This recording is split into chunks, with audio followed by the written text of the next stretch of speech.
Welcome back to the deep dive. Right, today we're we're really getting into confidence. And it's just one of those concepts, isn't it? So often misunderstood in like self-improvement circles. Oh, absolutely. We Yeah, tend to treat it like, I don't know, some kind of weather pattern. Either it's sunny confidence day or it's not. exactly. And we sit around waiting for that feeling, that lightning strike of, okay, now I feel confident Right. before we actually do the scary thing. And well, that waiting, that's really the core issue, isn't it? Because a lot of, let's say, conventional advice tells you to just, believe in yourself. Right. Feel confident, easy to say. But pretty useless when you're actually facing something big, something genuinely intimidating like, I don't know, changing careers or launching something new.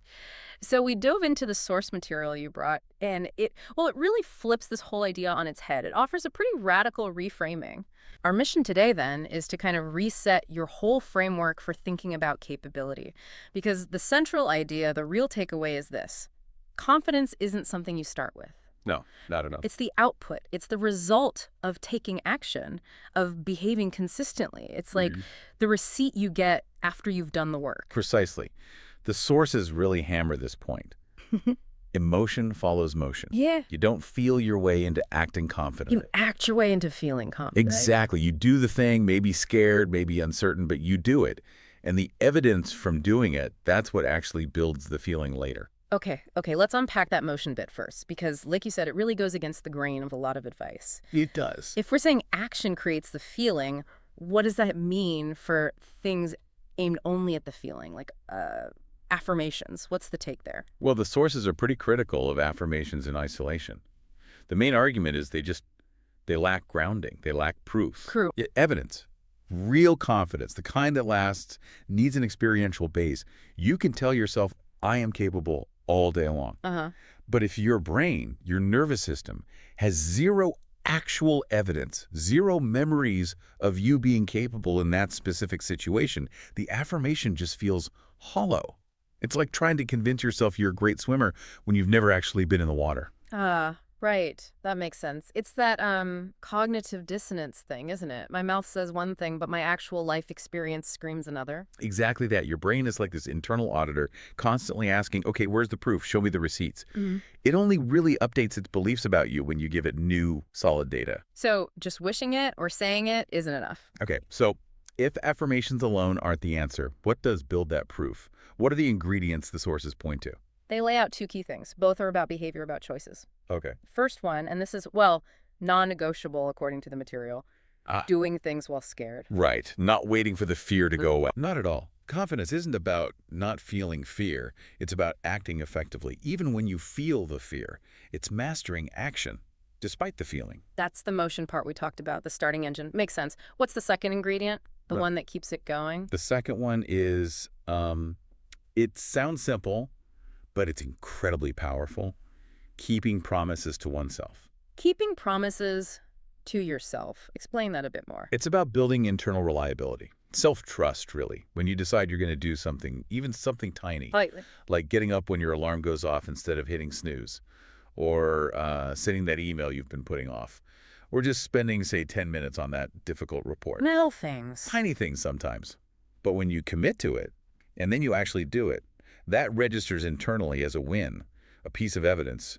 You told yourself you'd do X, and you did X. I want to push on that a bit. The keeping promises idea. What's the actual downside if I don't keep those small promises? If I hit snooze or skip the gym again, Yeah. beyond just feeling a bit rubbish about it? Well, the sources argue the harm is actually quite systemic. It's not just about feeling lazy in the moment. Every time you break a promise to yourself, even a small one, Yeah. you're essentially training your brain. You're teaching it that your word doesn't really mean much, that you aren't reliable when things get even slightly uncomfortable or require effort. Oof. Okay. So you're chipping away at your own foundation of self-trust, little breach by little breach.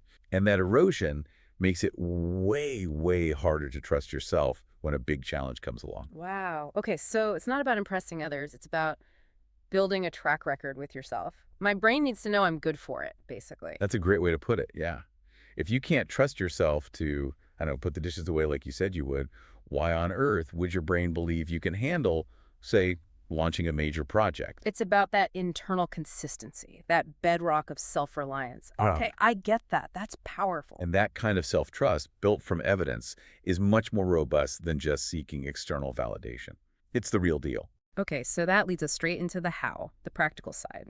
If we accept we need to act scared, and we need to build trust by keeping promises, how do we actually start when a task feels massive, like truly overwhelming? Yeah, the kind of task that triggers paralysis. Exactly, because that kind of task requires seemingly a huge amount of confidence just to even look at it, let alone start the motion. Right, and that's where the source material offers a really specific strategy.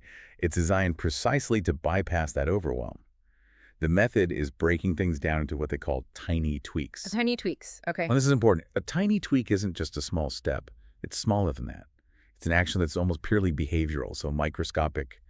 It's almost impossible to fail at it. Can you give an example? What's the difference between a small step and a tiny tweak? Okay, good question. Let's say your big goal is write a book. A small step might be write 500 words today. Still requires effort, focus, maybe feels a bit daunting. Yeah, could still feel like a lot some days. A tiny tweak, though, might be open the document, or even sit down at the computer for 2 minutes, or write one sentence. See, it bypasses the outcome, focuses purely on initiating the behavior. Ah, I see. So clean the garage. A small step is clear one corner. A tiny tweak is walk into the garage and pick up one thing. Exactly. It's about anchoring the motion to something immediately doable, undeniably successful. It short-circuits the intimidation factor of the big end goal. And just doing that tiny thing, that starts the engine. That starts feeding the system. That's the idea. Gets you moving. Okay, but here's a potential snag, maybe. Is there a danger of just doing the tiny tweak forever? Like, I open the document every day, write 3 words, close it. Am I building confidence or just a habit of doing almost nothing? Where's the line between motion and actual progress? That's a really important distinction to make. And the sources are clear. The tiny tweak isn't the destination, it's the ignition key. It's the start. The whole point of that initial tiny motion is to feed your brain that first piece of evidence of progress, even if it feels laughably small. So the action is basically data collection. In a way, yes. You're giving your internal auditor, your brain, that first receipt. See, I did the thing I said I'd do. You're building momentum, not just creating busy work. And the idea is once you have that tiny bit of momentum, the next step feels easier. Generally, yes. Once you've opened the document, writing a sentence feels less daunting than starting from a blank screen. Once you've picked up one tool in the garage, picking up another seems more possible. The tweaks naturally start to grow as the evidence accumulates. Got it. So I'm creating this stream of undeniable proof for my brain, which is why the sources really emphasize tracking your wins, right? No matter how small. Absolutely crucial. You don't consciously register and record the wins. The brain's natural negativity bias can just overlist them or dismiss them. Let's talk about that tracking, because I think a lot of us might mentally nod like, yeah, I did that thing.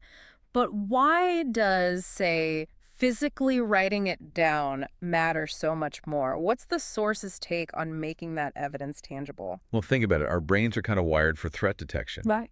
Fear, doubt, remembering failures, that's a survival mechanism. Yeah. It tends to remember the negatives more strongly. Sure. So if you don't actively consciously track the positive evidence, the wins, your brain easily defaults back to C. You usually fail at this, or this is too scary the moment a new challenge appears.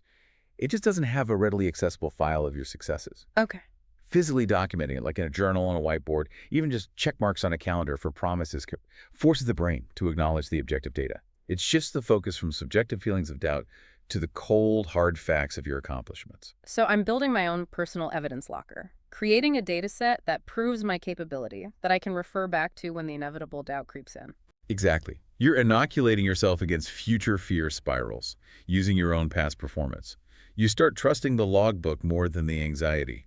Okay, this ties everything together really nicely. The action, the evidence, the self-trust. But let's go back to the big barrier we mentioned right at the start. Fear. Ah, yes. The elephant in the room. We've said we have to act while scared. But that impulse, that default setting for so many of us is to wait. Wait until the fear goes down. What do the sources say about that waiting game? They argue pretty strongly that waiting for fear to disappear is, well, it's the fundamental mistake. Is what keeps people stuck. Why? Because the fear might never actually go away completely. Precisely. especially for things that are truly new, truly high stakes, truly important for growth. Fear is often just a natural response to uncertainty, to stepping outside the comfort zone. Mhm. If you wait for zero fear, you could be waiting forever. You're essentially putting your life on hold. So the real mindset shift isn't about getting rid of the fear. No. It's about changing how we define success when fear is present. Exactly. The metric shifts.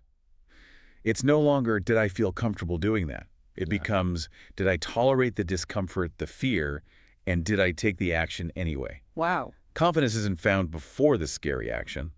It's generated after.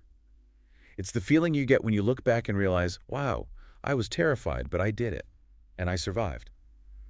And maybe I learned something. That's a massive shift. It basically reframes fear. Instead of a stop sign, it's more like a signpost pointing towards something potentially valuable. That's a great way to look at it. Growth happening here.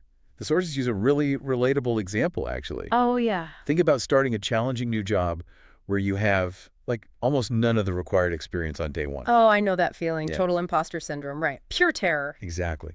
Nobody walks in feeling genuinely confident when they're completely green, facing complex systems, high expectations. You just hope you don't get found out in the first week. Right. But then, weeks or months later, you look back. You are confident now, or at least much more so. Why? Because I did the work. I figured things out. Made mistakes. Learned. Yes, because every single day you showed up, you tackled tasks, you learned things, you navigated problems, all while feeling scared or uncertain.